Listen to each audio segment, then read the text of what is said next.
만든 규례다. 아멘. 오늘은 레위기 9번째 시간입니다. 레위기 11장 1절에서 47절까지 말씀을 가지고 내가 거룩하니 너희도 거룩하라 라는 제목으로 하나님 말씀 전하도록 하겠습니다. 네, 영상을 함께 보시겠습니다. 산모 10명 중 많게는 3명이 산용열이라는 원인 모를 병으로 고통스럽게 죽어갔고 역학조사를 통해서 제멜바이스라는 의사가 손을 씻자라고 이야기를 했으나 많은 의사들이 거절했다는 비교적 우리에게 잘 알려진 세균에 관한 이야기입니다. 눈에 보이지 않는 세균, 죽음의 입자가 의사들의 손을 통해서 산모에게 전염되었고 그것을 입증하지는 못했으나 실증적으로 분석을 하고 제안했으나 이 제멜바이스는 동료 의사들에게 많은 외면을 받습니다. 우리의 영적 현실도 이와 유사한 측면이 많이 있습니다. 눈에 보이지는 않지만 우리가 거룩하게 살지 못하고 우리가 죄에 오염되게끔 하고 우리의 영혼을 좀먹고 죽이려는 많은 세균들이 언제나 주위에 많이 널려 있습니다.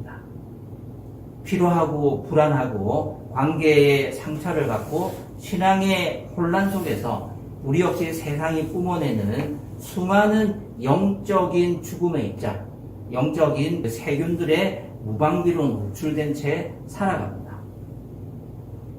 눈에 보이지 않는 영적인 오염과 세속의 위협 속에서 살아가는 우리가 하나님께서 주신 생명을 지키고 회복하기 위해 붙잡아야 될 거룩은 무엇일까요? 그리고 오늘 본문 레위기 11장에서 하나님께서 이스라엘 백성들에게 여러 음식에 대한 규정들을 주시면서 내가 거룩하니 너희도 거룩하라고 말씀하셨던 그 목적은 무엇일까요? 사람이 거룩해지는 데 있어서 어떤 것은 먹을 수 있고 어떤 것은 먹을 수 없다라는 규정들이 어떻게 사람을 거룩하게 만들었던 걸까요? 오늘 본문 레위기 11장을 통해서 하나님께서 왜 이렇게 음식법을 세세하게 주셨는지, 어떻게 이것을 통해서 거룩해질 수 있는지, 또 어떻게 거룩함을 지키면서 오늘을 살아갈 수 있는지 함께 말씀을 나누고자 합니다. 먼저 1절에서 23절 단락을 보시면 먹을 수 있는 것과 먹을 수 없는 것을 세세하게 하나님께서 규정하고 분류를 하십니다. 2절 말씀을 보시면 너희는 이스라엘 자손에게 다음과 같이 일러라. 땅에 사는 모든 짐승 가운데서 너희가 먹을 수 있는 동물은 다음과 같다 라고 하면서 2절에서 23절까지 먹을 수 있는 것과 먹을 수 없는 동물들, 정한 동물과 부정한 동물들을 이 표와 같이 쭉 분류를 합니다. 육상에 있는 동물, 수중에 있는 동물, 공중에 있는 동물, 그리고 곤충에 이르기까지 정결한 곤충과 부정한 곤충을 다 분류를 해요. 이 분류의 기준이 무엇이냐? 그것들은 여기 표에 있는 것처럼 쪽발이냐, 아니면 새김질을 하느냐, 지느러미가 있느냐, 비늘이 있느냐, 다양한 하나님의 기준을 가지고 이스라엘 백성들에게 말씀을 하셨습니다. 이것을 우리가 조금 더 넓은 시각으로 보면 하나님께서 이 세상을 창조하실 때 하늘과 땅과 물 속에 있는 생명체들을 만드셨습니다. 그래서 하나님께서 정하다라고 하신 동물은 새는 공중에서 날아다니고 땅에 있는 짐승들은 땅 위를 발로 걸어다니고 기어다니는 것이 아니라 걸어다니고 물 속에 있는 생물들은 정상적인 비늘과 지느러미를 가지고 헤엄치는 것, 물 속에도 있다가 또 지상에도 올라왔다가 하는 파충류 같은 것 말고 하나님의 원래 창조 질서에 부합하는 생태계를 유지하는 동물, 그것이 정한 동물로 분류되어 있습니다. 그래서 하나님은 이 기준을 가지고 이스라엘 백성들이 먹을 수 있는 것과 먹을 수 없는 것을 분류를 하셨는데 자, 본문 10절을 보면 이건 개역 개정 버전인데요. 같이 한번 읽어보겠습니다. 시작. 물에서 움직이는 모든 것과 물에서 사는 모든 것, 곧 강과 바다에 있는 곳으로서 지느러미와 비늘 없는 모든 것은 너희에게 가증한 것이라. 하나님의 기준대로 정한 짐승과 부정한 짐승, 먹을 수 있는 것과 먹을 수 없는 동물과 곤충들을 쫙 분류를 하셨는데, 개역개정에 보시면 지느러미와 비늘 없는 모든 것은 너희에게 가증한 것이다 라고 굉장히 세게 말씀하셨습니다. 여기에 쓰여있는 가증하다라는 이 단어는 11장에서만 12번이나 반복되어서 나옵니다. 그리고 레위기의 다른 부분에 2번만 더 나와요. 단순히 위험하다, 불결하다, 더럽다 이런 수준의 단어가 아니고 가증한 동물, 굉장히 센 어조로 하나님께서 이 동물들은 가증한 것이니 먹어서는 안 된다라고 아주 엄하게 경고를 하셨습니다. 세번역 성경은 모두 너희가 피해야 한다라고 아주 순화시켜서 번역을 했지만 원래 어감은 개역 개정이 더 잘 살리고 있습니다. 자, 그러면 여기에서 우리가 한번 질문을 해볼 수 있겠죠. 도대체 돼지가 뭐길래? 도대체 파충류가 뭐길래? 도대체 땅을 기어다니는 짐승들이 뭐길래 하나님께서 그 동물을 가증하다라고까지 격하게 말씀하셨는가? 왜 어떤 동물은 정하기 때문에 먹어도 되지만 왜 어떤 동물은 단순히 더럽고 불결한 정도가 아니고 가증스럽다라는 분류 속에 들어가야 하는가? 그렇게 개구리가 잘못했는가? 우리가 이런 질문들을 해볼 수 있다라는 거죠. 자, 400년간 이스라엘 백성들은 뭘 먹고 살았을까요? 그거 한번 생각해 본 적 있으십니까? 400년 동안 레위기 법전이 주어지기 전, 출애굽하기 전, 요셉의 뒤를 따라서 야곱을 따라서 들어갔던 70명의 이스라엘 자손들이 이집트 땅에 정착해서 살기 시작한 이래로 400년이 지났잖아요. 그 사람들은 뭘 먹고 살았을까요? 창세기 후반부에 따르면 이집트 사람들은 목축업을 터부시해서 고센이라는 곳에 격리구역을 주고 그 안에서만 양이나 염소를 지라고 따로 격리를 시켰습니다. 이것은 피가 섞이지 않는 최소한의 하나님께서 주신 보호 장치였습니다. 그렇다고 해서 밥 안 먹었겠어요? 그렇다고 해서 400년간 굴 먹겠습니까? 양고기만 먹어요? 이스라엘 백성들은 과연 무엇을 먹고 400년을 생존했을까요? 레위기에 있는 정한 짐승만 먹었겠습니까? 레위기 법전이 없는데요. 어떤 기준으로 먹을 수 있는 것과 먹을 수 없는 음식을 분류해서 이 민족이 생존했을까요? 민수기 11장 5절에 보면 굉장히 중요한 힌트가 하나 나오는데요.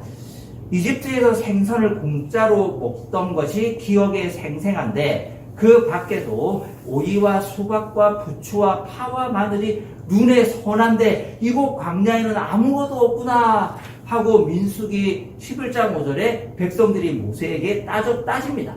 여기 있는 음식들이 있잖아요. 이것이 다 이집트의 일반 사람들이 먹던 음식입니다. 이집트 강에서 나던 생선, 오이, 수박, 부추, 파와 마늘, 한국 사람인가? 굉장히 메뉴가 비슷하긴 한데 이집트 사람들은요 이것들을 나일강의 축복이라고 생각하면서 즐겨 먹었고 이스라엘 백성도 이것을 먹었어요? 안 먹었어요? 먹었다는 겁니다. 정말 건강식단 아닙니까? 푸르고 푸르다 정말 이것들을 즐거이 먹었어요. 그러니까 옛날 생각이 나면서 이 음식을 먹게 해달라고 거의 반란에 가까운 항의를 한 겁니다. 우리가 일본의 식민지배 36년을 받으면서 일본 음식을 우리 민족이 얼마나 많이 먹었습니까? 그때 식민지 시절에 전래된 음식이 우동과 소바, 메밀국수죠, 오뎅, 단무지, 김밥의 원형이 됐던 노리카미, 이게 다 일본 사람들이 우리 민족에게 전수해준 일본 음식입니다. 우리 지금 다 그거 먹지 않습니까? 뿐만 아니라 일본을 거쳐서 일본화된 양식도 굉장히 많이 우리나라에 소개를 했는데요. 돈까츠, 카레라이스, 고로케, 함박스테이크, 단팥빵, 크림빵, 카스테라, 찹쌀모찌, 심지어 곧 우리가 먹게 될 빙수까지. 다 지금까지 우리가 먹는 거예요. 몇 년 만에요? 36년 만에요. 지금도 먹습니다. 이집트인들이 먹었던 이 음식들을 400년간 같이 먹었어요. 그런데 이집트 사람들이 이렇게 푸르고 푸른 건강식만 먹은 게 아니었습니다. 이들은 무엇을 먹었느냐? 돼지, 쥐, 파충류, 비늘과 지느러미가 없는 나일 강가에서 잡히는 장어류, 이런 거를 다 먹었습니다. 경력에 좋아서 먹은 게 아닙니다. 이 짐승들을 왜 먹었느냐? 이집트는 다신교 사회였기 때문에 앞에 언급한 이 짐승들을 신으로 섬겼고 죽음의 위협으로부터 자기를 보호해 준다고 믿었습니다. 그래서 그 신과 합의를 하기 위해서 신의 정기를 받기 위해서 돼지, 쥐, 파충류, 장어 이런 거 다 먹은 거예요. 뭐 고양이, 개 이런 것도 다 먹었습니다.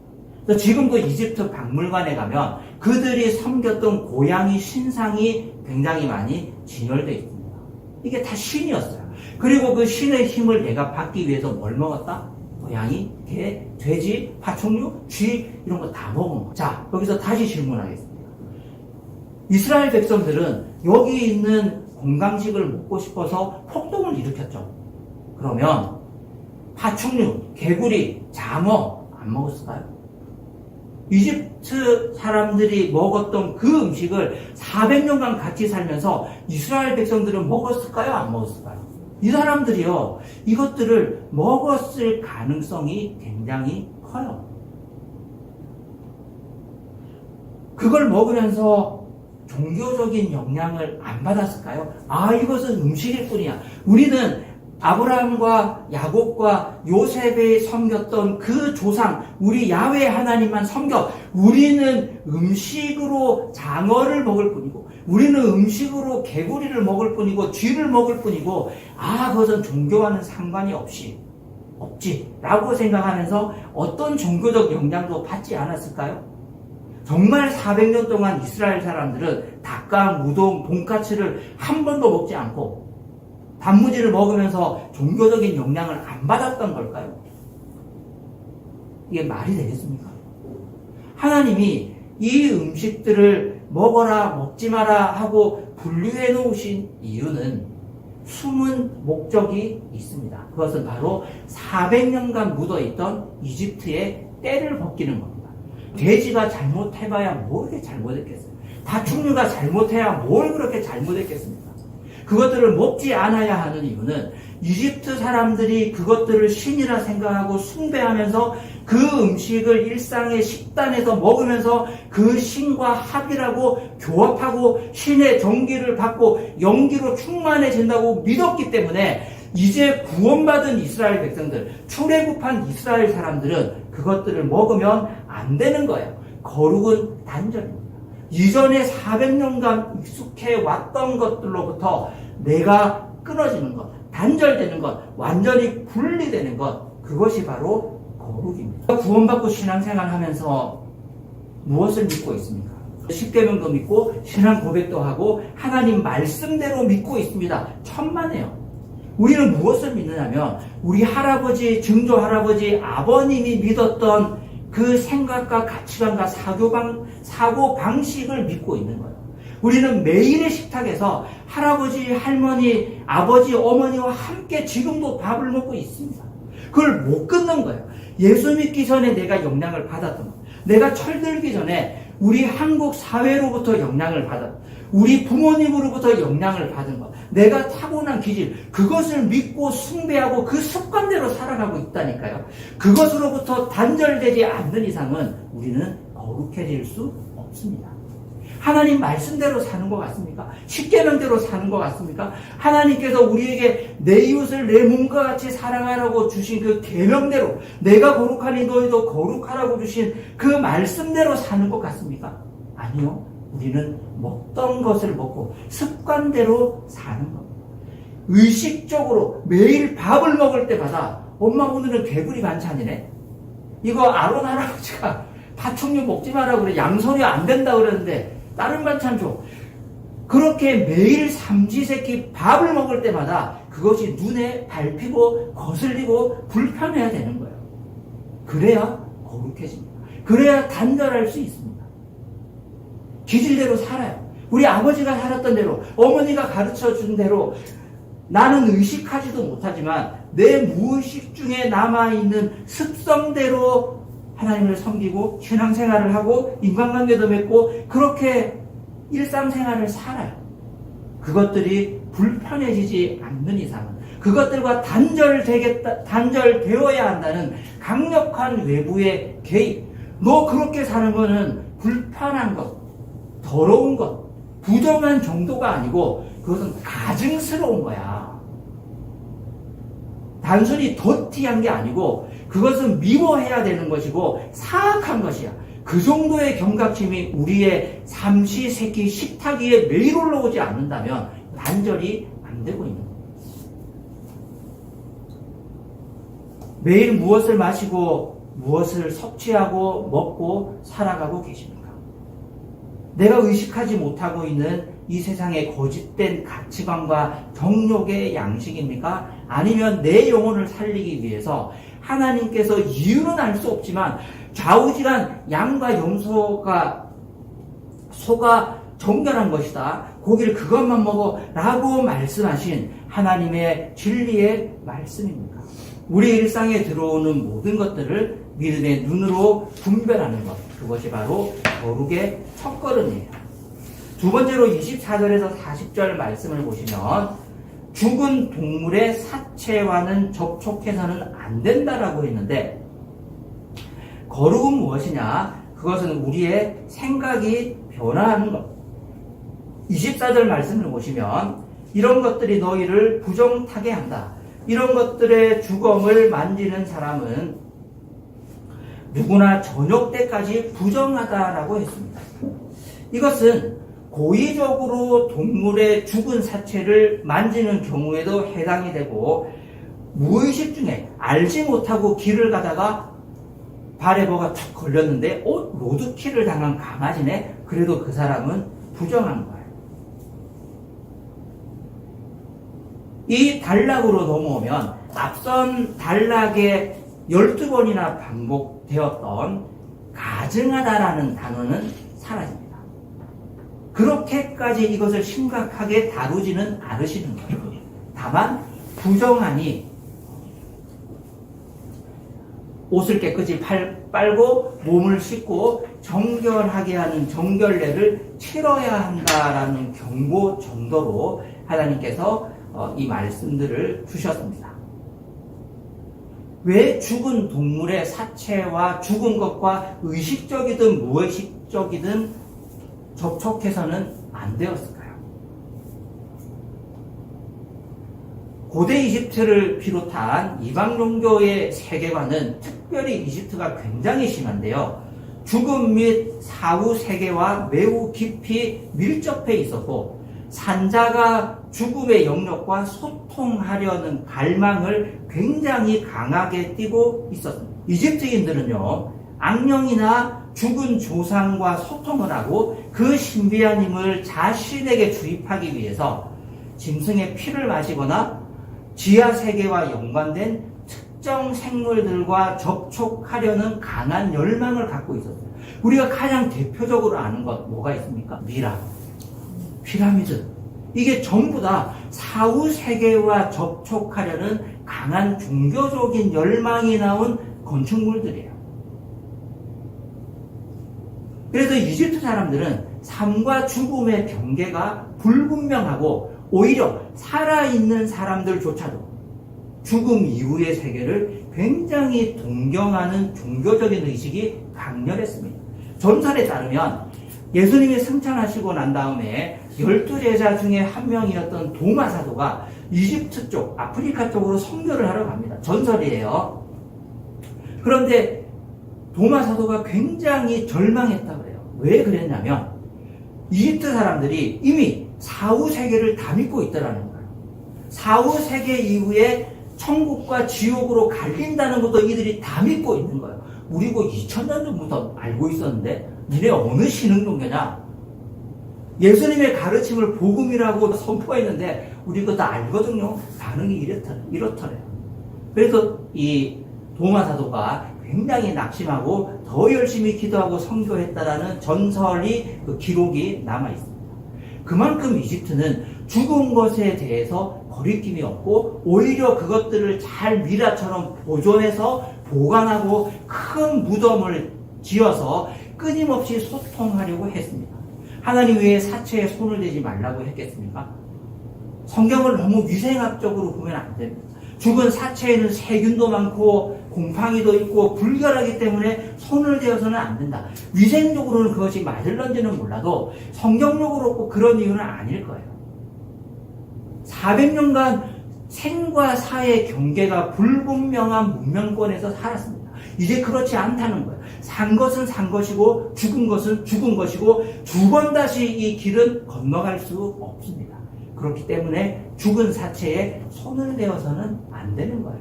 이것을 하나님께서 레위기 말씀을 통해서 가르쳐 주시는 겁니다.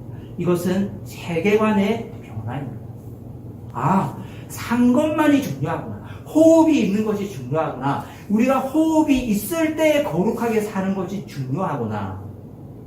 그 세계관을 새롭게 학습하기를 하나님이 원하셨던 거예요. 마지막으로 41절에서 47절 단락을 보시면 내가 거룩하니 너희도 거룩하라는 말씀을 결론적으로 주시는데요. 자, 44절 말씀 같이 한번 읽어보시겠습니다. 시작. 나는 주 너희의 하나님이다. 그러므로 너희는 몸을 구별하여 갖춰서 거룩한 사람이 되어야 한다. 내가 거룩하니 너희도 거룩하게 되어야 한다. 땅이 기어다니는 어떤 길짐승 때문에 너희가 자신을 부정하게 하여서는 안 된다. 45절이요. 나는 너희 하나님이 되었고 너희를 이집트 땅에서 데리고 나온 주다. 내가 거룩하니 너희도 거룩하게 되어야 한다. 이것이 하나님께서 이스라엘 백성들을 구원하신 궁극적인 목적입니다. 나는 너희 하나님이 되려고 이집트 땅에서 이스라엘 백성들을 데리고 나오신 거예요. 단순히 홍해 관광시키려고 데리고 나온 게 아닙니다. 단순히 아브라함에게 약속하셨기 때문에 그 약속에 발목이 잡혀서 데리고 나온 게 아니에요. 하나님이 이스라엘 백성들을 왜 데리고 나왔을까요? 너희의 하나님이 되려고 데리고 나오신 겁니다. 너희의 하나님이 된다라는 건 그럼 무슨 뜻일까요?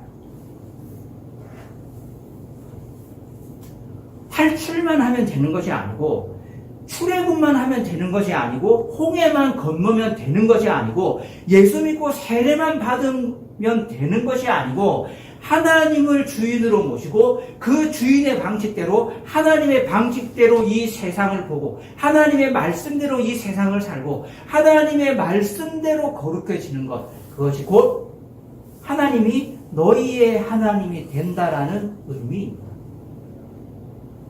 우리가 예수 믿는다는 것은 무엇입니까? 하나님이 우리의 하나님이 된다는 것. 이 세상의 상식대로 사는 것이 아니고 이 세상에서 잘 사는 방식대로 손해보지 않으면서 열심히 사는 것, 그렇게 살라고 하나님이 우리를 구원하신 것이 아니라는 거예요. 눈에 뻔히 보이는 어리석은 길, 눈에 뻔히 보이는 손해, 눈에 뻔히 보이는 이상한 행동, 이상한 결정, 그것들을 하면서 살라는 거예요. 왜요? 그것이 하나님이 우리의 하나님이 되시는 하나님의 말씀이고 뜻이고 부르심이고 방법이기 때문에 그렇습니다. 그러면 나는 너희 하나님이 되려고 너희를 이집트 땅에서 데리고 나오셨는데 그 결과 우리가 어떻게 돼요? 내가 거룩하니 너희도 거룩하게 되어야 한다는 것이 하나님의 명령입니다. 돼지고기 안 먹으면 거룩해집니까? 소고기만 먹으면 거룩해지는 거예요? 사총류 안 먹으면 거룩해지는 겁니까?